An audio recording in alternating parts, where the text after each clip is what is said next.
Today is May the 1st, 2018.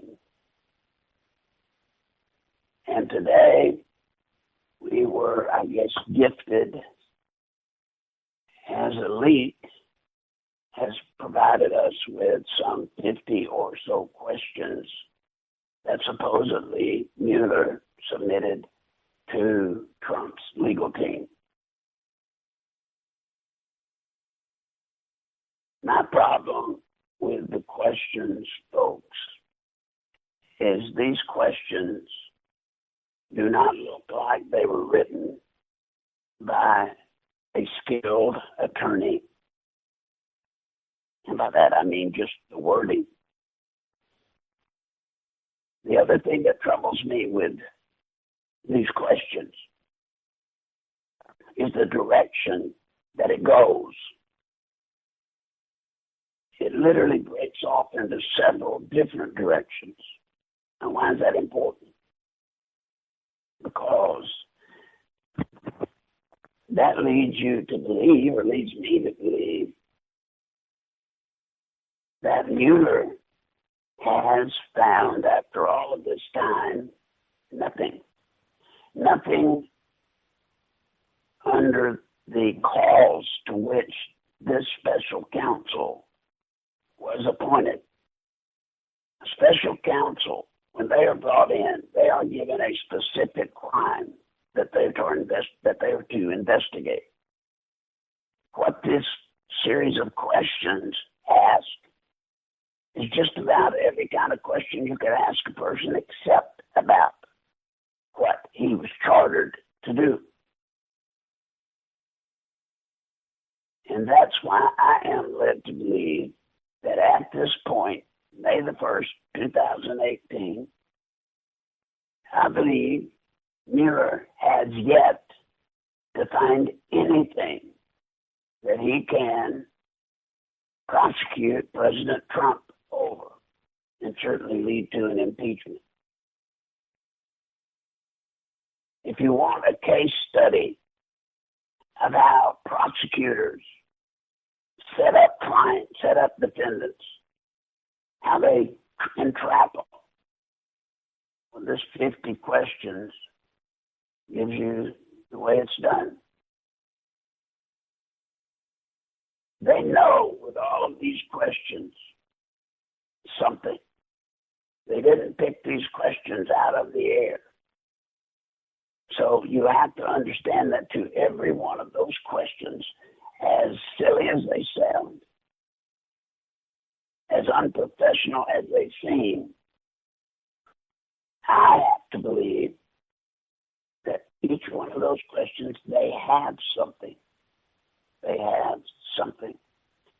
And their job to entrap the president is to simply get him to answer one of the questions differently than what they had in their hands. At which point, they've got him for perjury. It's a trap, pure and simple. And I don't believe the American people should allow this kind of trash legal work into a case involving the President of the United States. If there was ever a time when sitting members of Congress should step up to the plate and do their job, it is now. President Trump should not fire Robert Mueller. He shouldn't. Not for any legal reason. As president, he has the power to fire him.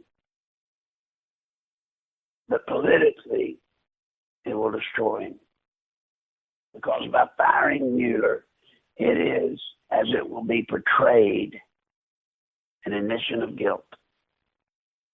And do not doubt that the mainstream media will throw that in every person's face day in and day out. So that's off the table. He cannot prosecute. He cannot fire Mueller. But Congress has the authority to bring it on. bring on a special counsel, and they also have the authority to fire the special counsel. As a matter of fact, it is their job to do so. This isn't kid stuff. This isn't backyard ball. This is about the presidency of the United States of America. And I would hope that there are some people in the United States House of Representatives that still have some inkling of responsibility to we the people, that still have some semblance of honor and respect, that they stand up and do their job. The questions, if they are real, should tell the members of Congress all they need to hear. Number one, they are not questions relative to the purview by which Robert Mueller, special counsel, was appointed. That is not within the purview of his task. Number two, it's obvious that there is some connection to those questions to James Comey, former FBI director, who just happened to have written a book that just happens to be circulating now, trying to sell it. I can only imagine Mueller and Comey sitting down together and going through his book point by point and coming up with questions to establish Comey's point. If you look at the questions, another thing that bothers me, it's littered with questions that use the word think. Think. What did you think when you did? Or what do you think? Well, folks, the question from a legal perspective using the word think is nuts. Nuts, because that's not proof of anything. Ask anybody to go back to a period of time some months ago and be able to tell you with certainty what they thought at that time. And especially someone like the President of the United States that has to deal with as many issues as a president does. Think. You wouldn't put that in there. That's subjective. Unless you've got something over on the other side that can damage an otherwise innocent answer. Perjury can be self-induced, meaning I can lie under oath, knowing I lied under oath. It is perjury. But there is perjury that is forced upon someone through skillfully crafted questions.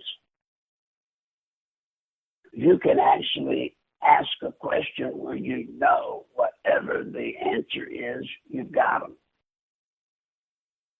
And that's what this is. As amateurish as they look, there's one part of it that is serious. And that is any one of those questions, any one of them, that the president would answer if he were to take the bait. He could answer it and cause himself to have committed perjury, simply because his memory may not have been as good. Maybe he didn't have notes from that period of time. So beware, all of you. Please beware. I believe these questions are trapped.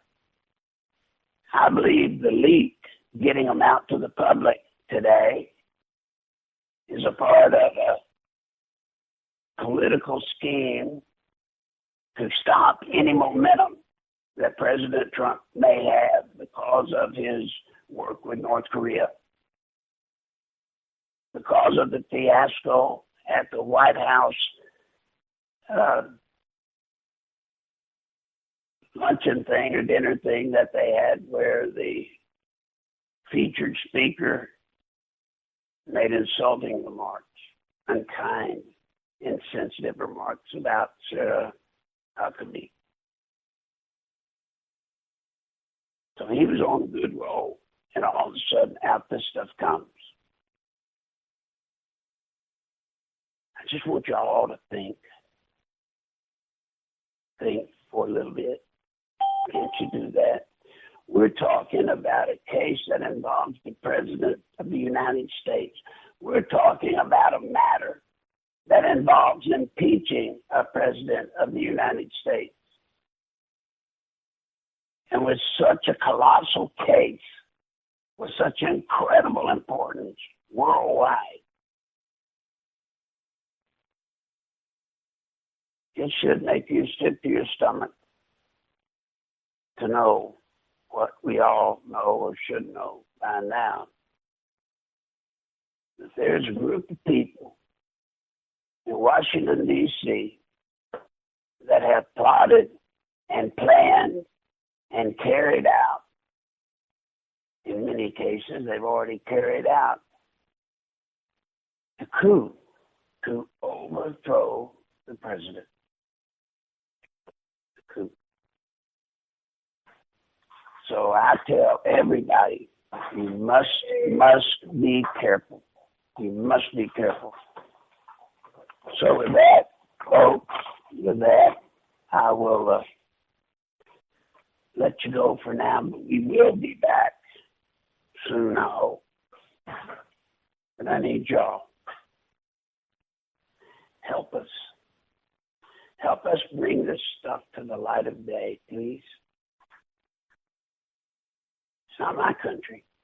It's our country. This is not a matter that affects me. It affects all of us.